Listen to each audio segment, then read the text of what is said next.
So every time I review a bike, a road, gravel or mountain bike, there will be comments about the cable routing on that bike. And it's clear that some people hate it and some people love it. But to find out where the balance of hate and love actually is, I did a survey right here on YouTube and asked if you want it or don't want it.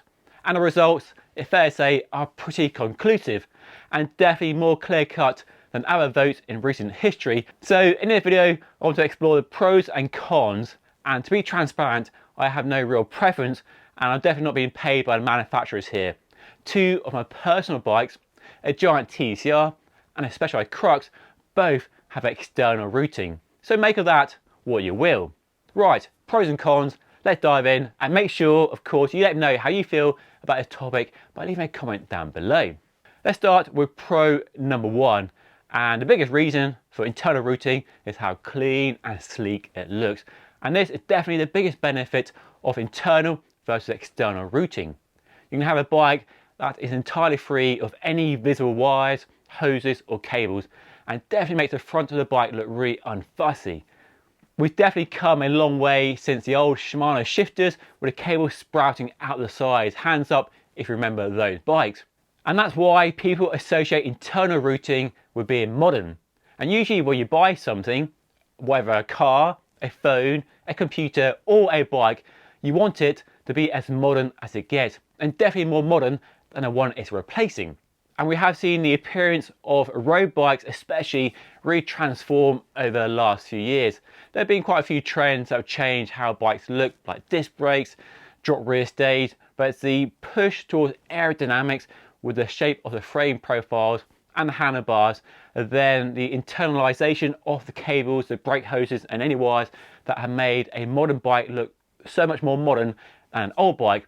And the difference between an old bike, a 10-year-old bike and a modern bike is really down to that internal routing, along with those other features as well. But the external routing versus internal routing, one of the big visible differences between an old and a new bike, which you know if you watched my recent video comparing a 10-year-old Super 6 Evo against a brand new state-of-the-art Factor O2 van. That's linked above and down below in case you want to watch it.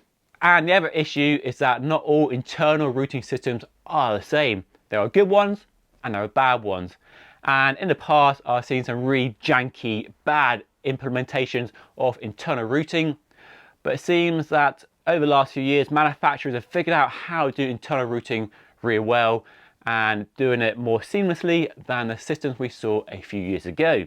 Right, pro number two is putting all the cables and hoses inside a frame and handlebar does create a more aerodynamic bike. But how much drag is saved is debatable. Lots of you will think it makes no difference at all. And when the Venge came out from Specialized back in 2019, I think it was, I was at the launch for that bike and I asked them about the internal routing on that system, and they told me it's about 3 watts. Now 3 watts isn't a lot, it's definitely a marginal gain for sure, but if you're designing a bike and trying to make it as aero as you can, a few watts can't be ignored. And if you are a pro and you're paid to race and you're a sprinter, you'll definitely take those 3 watts over not having those 3 watt savings thanks to external routing. But for us mere mortals in the real world, 3 watts is neither here nor there. There's a slight difference in your position, elbows out, elbows in, or head up or head down. But in the world of marginal gains, where road bikes are really trying to extract as much performance as possible and minimize that drag, it does make a small difference, but one that's probably lost on most people. So there are a few pros to internal routing over external, but there are some obvious downsides which people are very vocal about, and I see the comments all the time.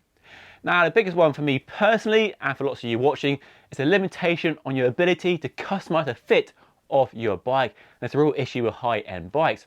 This does vary from bike to bike and depends how the routing works on that bike, because they're not all the same.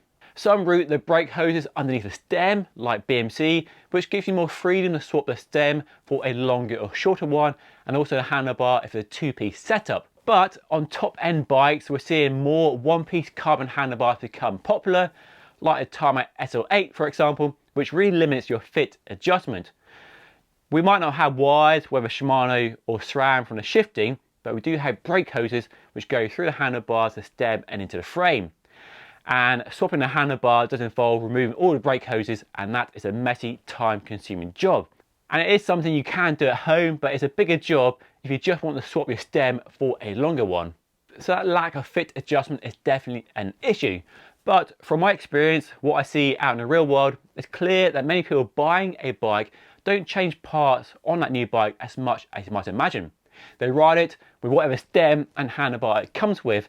So maybe most people aren't really into adjusting the fit, the stem length, the handlebar width, and just keep it as it's sold from the shop or wherever they buy it from. But by far the biggest complaint I see for internal routing on a bike is servicing the headset bearings. This is definitely a genuine concern, but it's also an interesting one because I can't remember the last time I changed a headset bearing on a bike. And I do wonder how much of the noise is based on people who actually replace bearings on a frequent basis, or is an over-the-top reaction to a potential limitation if and when the headset bearings need replacing. And in my experience, they don't need replacing all that often. For example, I've been riding my Giant TCR for between 1 and 2 years now, so quite a while, and riding it through some foul conditions and doing minimal maintenance on it, and the original headset bearings are still spinning smoothly.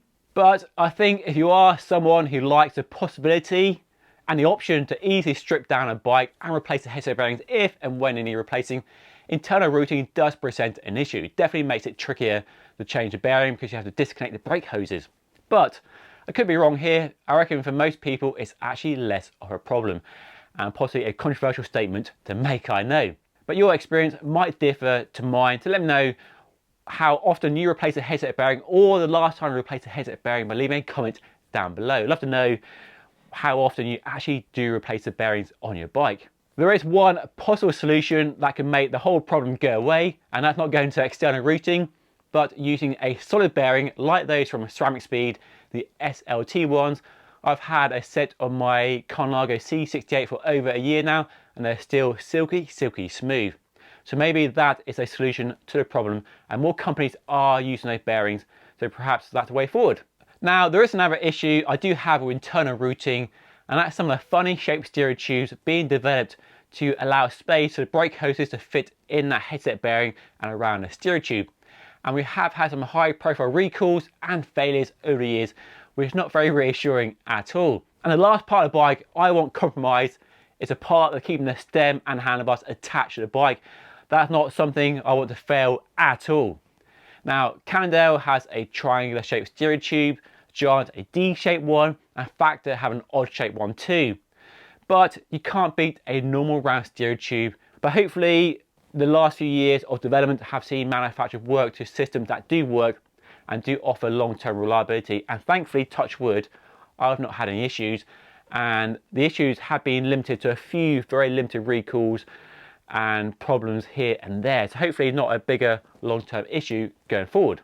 Another gripe is how internal routing can really ruin shift quality with mechanical gears, mechanical group sets. I tested a Merida Reacto several years ago, and they had very neat internal routing using the FSA ACR system, I think it was called. But the shifting at the levers, mechanical shifting, was much heavier and worse than it should be.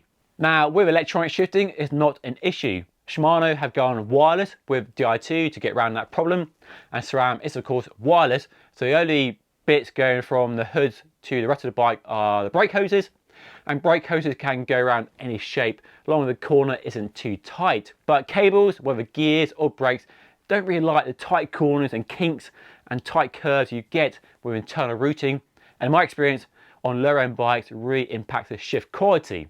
And that's an issue because we are seeing more entry-level bikes, cheaper bikes getting the same treatment as internal routing. It trickled down to cheaper bikes, and because even people buying a £500 bike are persuaded by the modern looks of internal routing the same way as a £5,000 bike customer. But is it really worth the clean looks at the expense of shifting performance? So in conclusion, there are pros and cons to internal routing versus external routing, and personally I don't hate it, but do share the same concerns around fit adjustment, bearing replacement and shift quality on lower end bikes. But I have to admit, I do like the clean and modern looks of internal routing. And it's clear from the survey earlier and all the comments I see, both here on YouTube and over on Instagram, that more people want internal routing for the sleek looks than those people who don't want it. And the thing is, there are still bikes you can buy with external routing. The Specialized Athos is a great example, and long shell bikes like that continue. And let's be honest here, bike manufacturers are driven by sales data and market trends, and all that data point towards internal routing being the future. There are pros and cons, of course, and some people will love it and some people will hate it forever, but I think this battle has been lost. It's here to stay. But is it really that bad? I don't think so. Anyway, let me know what you think on this divisive subject by leaving a comment down below. And if you want to see a roundup of some of the best road bikes with internal and external routing available right now, then do watch the video up here. And if you like content like this and want more of it on a regular basis, then make sure you subscribe to the channel by hitting the button right here. But that is all for today. Thank you so much for watching. I'll see you again very soon.